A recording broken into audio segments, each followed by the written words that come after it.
Bismillahirrahmanirrahim. Assalamualaikum warahmatullahi wabarakatuh.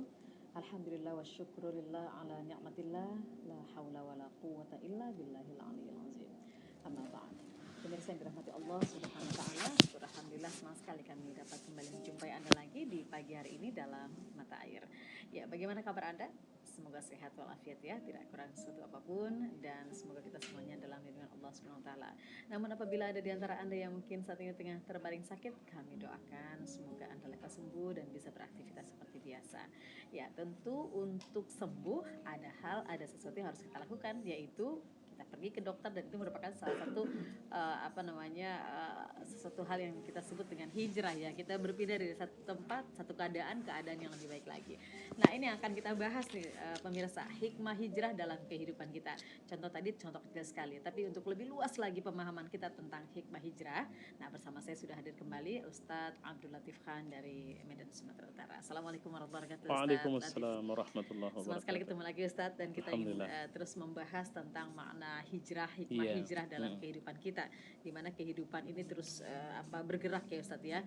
Nah, di tengah proses kehidupan kita itu kadang-kadang kita menjumpai suasana situasi yang tidak kondusif untuk kita itu. Tapi kok kita sulit untuk keluar dari keadaan itu gitu. Tapi ada juga kesempatan-kesempatan, tapi kita tidak mau mengambil kesempatan itu. Nah, ini bagaimana Ustadz? Bahwa dalam kehidupan kita ini juga kan satu dengan yang lainnya kan saling mempengaruhi Ustadz ya. Kalau enggak kita dipengaruhi ya kita mempengaruhi gitu Ustadz. Adakah kaitannya ini dengan keinginan kita untuk melakukan hijrah gitu Ustadz? Silakan. Makanya keinginan hijrah itu bukan keinginan. Karena kalau bicara ingin itu bicara nafsu. Dan memang ada yang hijrah karena nafsu. Artinya saya sambungkan insya Allah ketika episode kedua dari pelajaran kita ini membahas hijrah, kita kan sudah dua perspektif ini yang kita sebut. Pertama adalah perspektif historis, kedua perspektif akidah, dan ketiga ini perspektif fiqh dakwah. Nah, jadi terkait fiqh dakwah, kita harus bisa memahami ada orang yang bersama kita melakukan kebaikan, tapi semangatnya bukan untuk kebaikan, tapi semangatnya adalah nafsunya. Jadi dia menyertai kita dalam agenda-agenda perubahan besar. Ya, apakah itu perubahan dunia, perubahan masyarakat, perubahan diri kita, dia menyertai kita terus. Dan bukan hal yang aneh kalau ada orang di tengah-tengah masyarakat kita, jika dia punya kebutuhan terhadap kita, maka dia akan terus-menerus mendampingi kita, bahkan bisa memberikan apapun yang kita butuhkan. Tapi ketika dia melihat kebutuhannya tidak lagi bisa dipenuhi melalui kita, maka dia akan tinggalkan kita. Maka saya bilang perspektif kedua itu akidah. Kita butuh Allah. Ketika Allah bilang pindah, kita pindah. Ketika Allah bilang tetap, kita tetap. Nah, itu pilihan-pilihan yang harus kita bangun. Nah, man kana hijratu ila dunya yusibuha awil mar'ah yankihuha. Siapa yang hijrah karena sebab dia pingin melihat atau melihat ada prospek dunia di situ, maka fa hijratu ila ma hajar alaih. Maka dia hijrah cuma itu aja. Yang dia dapat. Allah tidak peduli dia mau jadi ustadz, dia mau jadi apapun di situ, Allah tidak peduli. Allah tidak peduli dia adalah orang yang memberi tutur nasihat kemana-mana, dia tidak peduli. Allah tidak peduli. Karena Allah tidak menghitung kita dari apa yang kita buat, tapi apa yang kita niatkan, apa yang kita bangun dalam hati kita. Dan kemudian bagaimana dia menjadi kekuatan pendorong untuk mewujud nyatakan itu dalam kehidupan. Makanya untuk melakukan, Allah batasi kita dengan semampumu. Tapi kalau untuk niat, Allah tak bisa bilang nggak apa-apa lah, 50% untukku, 50% untuk batu akimu, nggak masalah lah gitu kan. Allah tidak bilang begitu. Tapi Allah bilang nggak bisa, 99,99% kau serahkan kepadaku, tapi 0,01% tidak kau serahkan kepadaku, aku belum terima. Jadi harus 100%. Harus 100%. Karena Allah juga tidak merencanakan kehidupan untuk kita itu 50%. Tolong ya nanti dalam pokoknya biaya tarik napas, hembus napas, biaya minum, makan aku atur lah. Nah, jadi kalian nggak usah hitung-hitung bayar, nanti udara udah aku siapin. Tapi itu hanya berlaku separuh usia kalian. Kalau memang kalian masih mau terus, mintalah, ambillah outsourcing lah misalnya kan. Karena aku sudah teruskan sama ada beberapa yang lain. Tidak, itu paham politis. Allah tidak kasih. Allah mau di semua hal kita dalam niat itu lillahi ta'ala. Makanya komitmen Quran adalah inna salati wa nusuki wa mahyaya wa mahyaya. Hidup itu artinya apa? Semua urusan hidup kita. Jadi jangan mengira bahwa niat yang harus kita bangun itu adalah niat sholat, niat puasa. Dan malangnya ada orang yang tersandra atau terpenjara oleh cara berniat yang salah. Dimana akhirnya dia lebih fokus bagaimana melafazkan niat. Padahal melafazkan niat juga itu artinya adalah mengkonkretkan, membahasakan niat dalam bahasa yang existing, dalam bahasa yang wujud lahiriah. Dan itu akan terperangkap lagi dalam perangkap-perangkap bahasa masing-masing yang dimiliki manusia. Padahal nggak substansi itu. Padahal tidak substansial. Yang substansial adalah di hati itu. Dia apa? Kekuatan, tekad. Kenapa saya mau buat? Karena saya percaya Tuhan. Allah telah suruh saya buat ini. Memang ini keuntungannya tidak sekarang, tapi dia memberi keuntungan yang berdampak terus-menerus nanti sampai ke akhirat. Di saat tidak ada Tuhan selain Allah, di saat tidak ada penguasa selain Allah, tidak ada malik selain Allah, tidak ada yang memberi manfaat, memberi mudarat, tidak ada yang memasukkan surga dan neraka kecuali Allah Subhanahu wa taala. Maka seorang berniat itu kepada dia meniatkan perbuatan yang karena memang ini adalah instruksi perintah yang dilakukan oleh pemilik semesta alam, dalam ini Allah Subhanahu wa taala, yang menurunkan hujan, yang membenarkan asap melimutin seluruh wilayah di Sumatera, Kalimantan plus sempat ke Jakarta. Begitu. Allah yang dialah yang punya kuasa. Kenapa? Asap itu kesalahan manusia, tapi angin Allah punya. Tapi asap juga adalah tentaranya Allah Subhanahu wa taala. Lihatlah betapa lemahnya kita. Terkadang kita tidak melihat bahwa kita sedang dalam posisi ditegur dan sebagainya. Aku percaya sama dia. Nah, pada posisi ini yang harus kita lihat bahwa ada banyak orang yang mungkin saja dia bersama kita, yang hari-hari dia memberi dakwah. Ustadz bisa nggak memberi tausiah? Insya Allah bisa. Di mana itu? Kampung anu Ustadz, di kampung anu. Wah, itu jalannya bagaimana? Nanti Ustadz dari jalan besar, nanti ada jalan kecil masuk Ustadz, terus ada gang lagi masuk, terus dalam gang itu ada gang lagi gitu kan. Baru mulai agak berpikir, ntar ya saya tengok jadwal. Tadi udah bisa katanya kan, saya tengok jadwal dulu. Oh iya insya Allah kosong, nggak ada masalah. Saya siap datang. Tak berapa hari telepon lagi. Afwan, waduh, masya Allah, lupa saya ada jadwal rupanya. Rupanya masalahnya bukan ada jadwal doang ya.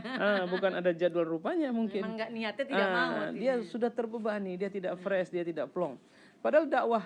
Nah, ketika kita lihat ini, coba tanya siapa yang bangga luar biasa atau merasa wah ini peluang nih karena udah ada perintah hijrah. Enggak.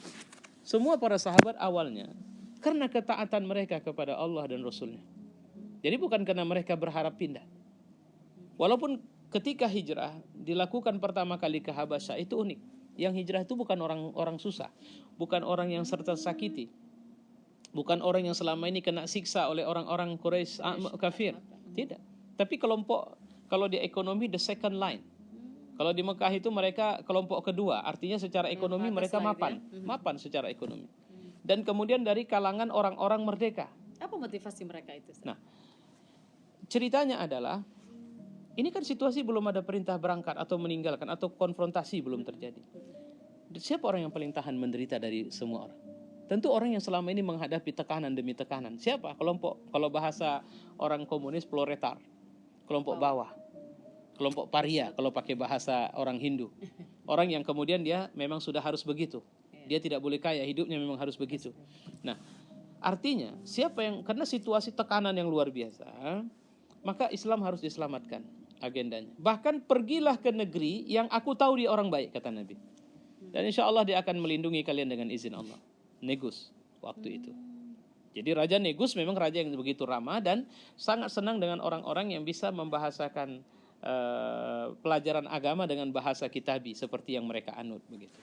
Nah, sementara Bilal, Salman, dan beberapa sahabat lain yang mereka itu berada dalam posisi mereka adalah budak atau mantan budak, mereka memang hari-harinya. Kalau sempat ini hilang semua, ini akan menjadi tanda tanya besar di Mekah. Kemana? Kemana mereka ini? Gitu. Nah, jadi, tapi kalau yang kelompok second line secara ekonomi, saya bilang tadi mereka menghilang, mungkin agendanya wisata. Atau sedang berniaga. Ya, jadi tidak dianggap sebagai sebuah pelarian. Sementara kalau orang-orang yang kecil-kecil ini dianggap melarikan diri. Nah, kalau dianggap melarikan diri, pasti mereka akan lebih protek untuk tidak memberikan akses keluar kepada umat Islam. Gitu. Sementara kita memang harus keluar. Karena jika saja terjadi sesuatu yang luar biasa pada umat Islam di Mekah, sudah ada agenda penyelamatan. Jadi sepenuhnya itu ijtihadiyah, walaupun pembenaran ijtihadiyah yang dilakukan oleh Rasulullah sekaligus menjadi sunnah untuk agenda penyelamatan. Gitu. Saya ingin sekali Ustaz mengaitkan dengan kondisi kehidupan kita yang sekarang ini, Ustaz. Dimana ketika kita bicara tentang kelemahan akidah, kelemahan ekonomi, ya dulu kan juga ada ya figur-figurnya gitu, orang-orangnya, contoh-contohnya ya. Kayak Bilal kan dari sisi ekonomi contoh yang paling real gitu kan. Yeah. Nah ini bagaimana dikaitkan ketika dikaitkan dengan hijrah itu, Ustaz ya. Nah kita sebagai orang yang mungkin ya dalam tanda kutip mungkin bisa memberikan sebuah dakwah ya kepada mereka gitu. Apa yang perlu kita lakukan, Ustaz? Jadi makanya pemahaman sejarah dulu. Kan tadi saya baru cerita nih, kenapa nih mereka hijrah ke Habasyah. Mbak Evi, lingkungannya buruk betul, nauzubillah. Ada orang nyabu, ada orang perempuan bertingkah rendah, judi dan sebagainya. Terus Mbak Evi pikir, ini anak saya kalau di sini terus ini bahaya. Maka Mbak Evi lakukan agenda penyelamatan. Itu sebenarnya mirip seperti Nabi pindahkan sahabat ke Ethiopia. Agendanya itu. Dan kenapa harus mereka? Karena mereka adalah orang intelek. Mereka lebih, jadi berwawasan ya. Wawasannya lebih kuat. Kemudian dakwah tentu akan lebih oke. Ya. Sementara kalau Bilal yang pindah, dia dakwahnya to the point. Atau dakwahnya akan seperti kayak Amerika dalam menyebarkan Islam, Black Muslim, Nation of Islam, NOI, yang dikembangkan oleh Louis Farrakhan. Kemudian saya khilaf itu tokoh yang luar biasa itu. Jadi NOI itu adalah sebuah organisasi Islam yang dia sangat fanatik terhadap Black Muslim. Dia mengira bahwa Islam itu orang hitam. Iya, sampai sekarang ya. Masih ada di sana. Masih ada, ya. Jadi mereka meyakini bahwa Islam adalah agama-agama orang Habsyi, agama-agama orang Afrika. Islam adalah agama orang kulit hitam, kulit putih tidak akan beragama Islam. Jadi mereka keras terhadap orang kulit putih. Ya saya ini analisa ya. Kira-kira kalau yang hijrah itu Bilal pasti akan ditanya kenapa kau hijrah. Jawabannya sederhana, aku disiksa di sana. Jadi aku cari tempat yang tidak disiksa. Pokoknya kita akan harus itu dikhawatirkan kalau dia jauh dia bisa munculkan ideologi yang radikalnya pakai ismi gitu, radikalisme gitu atau ekstremis ya. Sementara agama kita ini rahmatan lil alamin. Nabi pilih Ja'far sebagai juru bicara. Ja'far itu lembut. Ja'far itu kata Nabi, kau itu Ja'far seperti duplikatku. Dalam face, dalam postur tubuh, dalam bicara. Ja'far itu mirip betul dengan Nabi. Karena sepupu Nabi dia. Memang satu darah gitu. Bukan sepupu, Ja'far pakcik Nabi, cuma seusia mirip seperti dekat dengan Nabi. Om dia itu. Jadi itu pernah dibilang Nabi, kau itu punya kemiripan yang banyak denganku. Gitu. Makanya siapa yang jadi juru bicara ketika Negus bertanya sebenarnya apa ajaran Nabi kalian itu? Ja'far baca surat Maryam. Ja'far baca surat yang menceritakan tentang bahwa Islam ini menghormati betul Maryam, menghormati betul Nabi Allah Isa, menyebutnya sebagai ruhullah, macam-macam itu. Sampai Negus menangis bercucur air mata. Udah, kalian aman di sini, nggak ada masalah sama kalian. Jadi kalimat Ja'far ketika Negus tanya sama dia, apa? Dia jawab sederhana saja. Amr bin As sudah kasih input. Ini orang pelarian dari negeri kami. Amr bin As waktu itu belum Islam. Ya. Dia ini pelarian. Mereka ini tuan raja, ini nanti bisa nyusahkan kau. Dia bisa menggulingkan kerajaanmu dan macam-macam. Lantas panggil, mari siapa juru bicara kalian? Jadi juru bicara Ja'far. Ja'far cerita, tuan raja, kami dulu ini banyak orang yang biasa berzina. Nabi kami mengajari kami untuk mengatakan bahwa itu perbuatan keji. Dan kami meninggalkannya. Dulu kami terbiasa mabuk. Maka waktu-waktu santai kami gunakan untuk minum. Sampai dia datang mengatakan bahwa minuman keras itu haram. Dan itu menciderai kemuliaan kalian di hadapan Allah. Maka kami pun berhenti. Dulu kami terbiasa berjudi dalam segala hal. Kami merendahkan perempuan kami. Kami membunuh mereka. Kami membiarkan mereka terlantar. Kami tidak menghargai mereka. Sampai Nabi kami mengatakan bahwa dia berharga. Dan perempuan itu sama seperti saudara kandung bagi kalian dan macam-macam. Jadi penjelasan yang disampaikannya penjelasan adanya agenda yang dibuat Nabi merubah moral manusia. Dari buruk menjadi baik. Tidak ada agenda politiknya. Oh Tuan Raja, Nabi kami mengatakan bahwa nanti akan datang, kami akan bisa membentuk kerajaan yang luar biasa. Jadi negeri ini semua akan menjadi bagian kami. Tidak begitu. Awas nanti kalau kami menang. Tidak bahasa itu. Bagaimana pandangan kalian tentang Maryam? Maka dia pun membacakan surat Maryam. Bagaimana kemudian diceritakan dalam surat Maryam itu sedihnya hati Maryam. Sampai-sampai mengatakan kenapa aku tidak mati sebelum ujian ini datang. Dan ketika hamil sudah memberat, dia pun pergi menjauh dari semua komunitas, dari masjid. Kemudian dia duduk di bawah sebatang pohon kurma. Allah pun mengatakan, goyangkan sajalah. Pokoknya intinya pohon kurma itu, kalau kau butuh makan, kau goyang. Padahal apa kekuatan goyangan seorang perempuan yang hampir akan melahirkan itu. Tangannya mungkin sudah sangat tidak, tapi Allah hanya menyuruh, pelajarannya adalah usaha. Sekecil apapun usahamu, aku akan bantu. Itu, maka dia akan jatuh, berguguranlah itu semua. Dan kemudian lahirlah Isa Al-Masih. Kami meyakini bahwa dia adalah Ruhullah. Allah mencintainya dan kami mencintainya. Nabi kami mencintainya dan kami pun mencintainya. Kami tidak mau menciderainya dengan mengatakan bahwa dia anak Tuhan atau apa. Kenapa? Karena Tuhan mengajarkan kami seperti itu. Runtut betul sistematika jawaban yang diberikan oleh Ja'far. Ini nggak mungkin dilakukan oleh Bilal. Khawatir sekali kalau Bilal nanti, atau seperti Salman, dia akan lebih curhat masalah yang dia derita. Tuan Raja, kami sebenarnya mereka sakiti, padahal kami nggak ngapa-ngapain. Kami tidak ada nyerang mereka, kami tidak ada mengganggu mereka, tapi mereka lah yang mengganggu kami. Bukan tidak mungkin jawaban seperti itu yang akan diberikan. Tapi apa yang dibilang Ja'far? Dulu kami terbiasa memusuhi saudara kami. Kami terbiasa setiap ada masalah kecil lantas kami marah dan kami berperang karena itu. Tapi Nabi kami mengajarkan kami kasih sayang. Dia tidak mengatakan, bahasa Quran itu, satu orang terbunuh atau man sabba akhihi ka qatalah. Siapa yang mencederai atau mencela saudaranya itu sama seperti membunuhnya. Begitulah diajarkan kami sehingga tidak ada di hati kami kecuali cinta kepada saudara kami. Wajar dong Negus itu bercucur air mata mendengar penjelasan itu. Saya sangat meyakini pada waktu penjelasan itu disampaikan, bukan tidak mungkin dia sedang sangat merindukan bertemu dengan Nabi. Artinya hatinya sudah sangat lembut kepada Islam. Nah, coba bayangkan itu. Jadi teorinya adalah teori agenda penyelamatan. Bagaimana kalau dan ini shock terapi juga, pelajaran mendasar bagi orang yang payah meninggalkan rumah mewah. Yang berangkat ini kan orang-orang kaya ini, orang-orang yang punya duit ini. Bagaimana kerelaan hati? Bagaimana nanti kalau peristiwa yang sebenarnya datang, siap nggak mereka meninggalkan semua itu? Bahkan ada yang kafir. Memang nggak tahan ketika itu istri suami dari Ummu Habibah yang belakangan akhirnya menjadi istri Rasulullah. Nah, jadi dia pindah ke waktu dia datang. Jadi dia orang ini pulangnya di masa Nabi udah di Madinah. Jadi nggak ke Mekah pulang orang ini. Makanya Nabi mengatakan mereka ini adalah orang yang 2 kali hijrah. Jadi Ummu Habibah itu dia begitu dengar suaminya masuk Kristen di Ethiopia, Nabi langsung melamarnya. Jadi yang jadi mak comblangnya Raja Negus langsung. Kasih ambilkan mahar sekian apa semua, dinikahi belum ketemu. Jadi dia sudah dinikahi, ya dia masih di Ethiopia, Nabi sudah di Madinah. Kapan mereka mulai serumah? Ya waktu dia datang ke Madinah bersama rombongan pulang.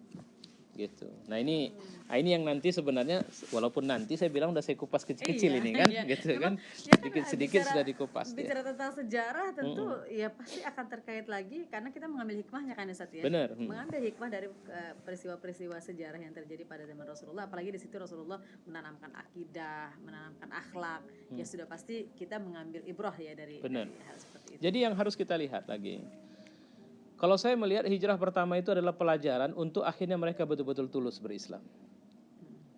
Saya merasa nyaman jadi muslim. Saya alhamdulillah saya memang menikmati kali Islam nih Ustaz. Ya Bapak apa kerja? Alhamdulillah saya udah pensiun. Tapi uang pensiun saya per bulan alhamdulillah adalah 15 juta per bulan. Terus kenikmatan Islam seperti apa yang bisa Bapak rasakan? Saya setiap tahun bisa pergi umrah Ustaz. Malam saya bangun 3:30, saya tahajud. Kemudian ini waktu Medan ya, bukan waktu Mbak Evi. Saya nggak tahu. Nanti karena waktu Mbak Evi bisa jadi 3:30 atau jam 4 sudah azan gitu kan. Jadi alhamdulillah. Kemudian tiap bulan saya panggil anak yatim saya santuni. Nah kalau dia mau betul-betul, coba dia lepaskan semua sebab yang buat dia nyaman itu apa. Saya khawatir yang buat dia nyaman kan dia punya duit sih.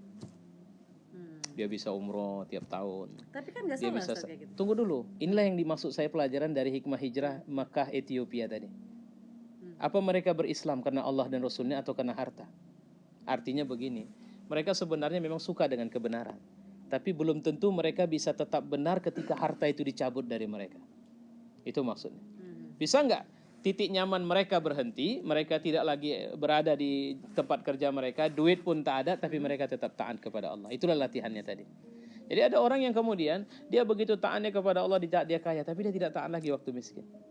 Dia tuduh Allah. Berarti kembali lagi kepada pribadi seorang Muslim itu, bagaimana dia memandang harta dalam perspektif apa? Ya. Perspektif Islam. Pelajaran hijrah kan kita sudah bahas, ini niat. Niat itu harus lillahi ta'ala. Kau harus tetap merasakan nikmatnya tunduk kepada Allah di semua sudut event hidupmu. Di saat kau punya kekuasaan dan di saat kau tidak punya kekuasaan. Tidak sedikit orang di saat dia punya kekuasaan dia tidak sanggup tunduk kepada Allah karena dia merasa bahwa dia tidak perlu Allah. Tapi begitu dia terjungkal dari kekuasaan barulah dia mau tunduk kepada Allah.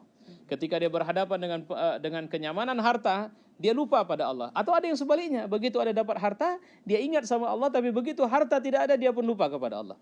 Pelajaran ikhlas itu artinya adalah apapun yang terjadi pada diriku di semua sepanjang sejarah kehidupan duniaku tidak mengganggu tunduknya aku kepada Allah.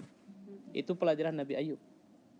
Nabi Ayub juga keluar dari kampungnya kan? Iya. Dia sakit, kemudian sampai sakit itu mengeluarkan bau yang tidak enak, sampai anak-anaknya mati, sampai hartanya habis karena harus untuk berobat semua, terus tapi dia tidak sembuh. Istri pun, ini dua versi ini. Ada yang mengatakan dia tidak bersamanya, ini versi Israiliyat. Ada yang mengatakan istrinya sebenarnya tetap sabar mendampinginya, ya, karena tetap bersama dia gitu.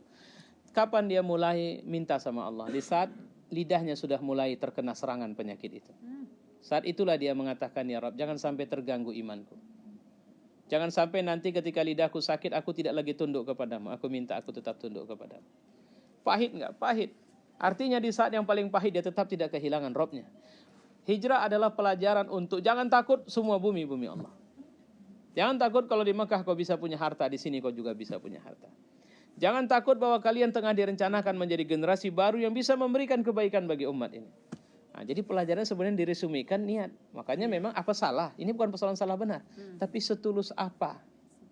Kalau itu dicabut dari dia. Nah, itu yang harus kita pelajari dari situ. Merubah keyakinan, apakah merubah keimanan kepada Allah. Ternyata yang hijrah ke Habasyah ada yang murtad. Kan ada yang murtad. Itu tadi saya cerita suami Ummu Habibah, dia murtad. Begitu dia murtad, tanya hukum, "Ya Rasul, gimana nih?" Cerai seketika. Nggak bisa lagi serumah. Kenapa? Dia sudah kafir. Tidak bisa lagi muslim sama kafir. Oke, selesai. Jadi pelajarannya masih hijrah enak saja udah ada yang murtad. Maka menuju hijrah Habasyah, menuju hijrah yang Madinah. Sementara Madinah pilihannya pilihan agama sudah. Nggak bisa cerita. Kalau memang mau Islam ikut. Seenak apapun kau di rumahmu. Nah, gitu. Kemudian pertanyaan berikutnya, ketika kita bicara tentang hijrah, kalau tadi tidak selalu dalam perspektif dalam pendekatan akidah ya, makna hijrah yang lebih luas lagi, yang tentunya ya pasti akidah pasti terkait, tapi ada hal-hal lain kan yang bisa mempengaruhi hijrahnya seseorang, sehingga ada sebuah pertimbangan ketika seseorang melakukan hijrah gitu. Nanti kita lanjutkan besok ya, Ustaz, ya. Dan pemirsa yang dirahmati Allah Subhanahu Wa Taala, demikian dialog kita pagi hari ini bicara tentang hikmah hijrah dalam kehidupan. Mudah-mudahan bisa diambil hikmahnya. Terima kasih. Billahi taufiq wal hidayah. Wassalamualaikum warahmatullahi wabarakatuh. Waalaikumsalam warahmatullahi wabarakatuh.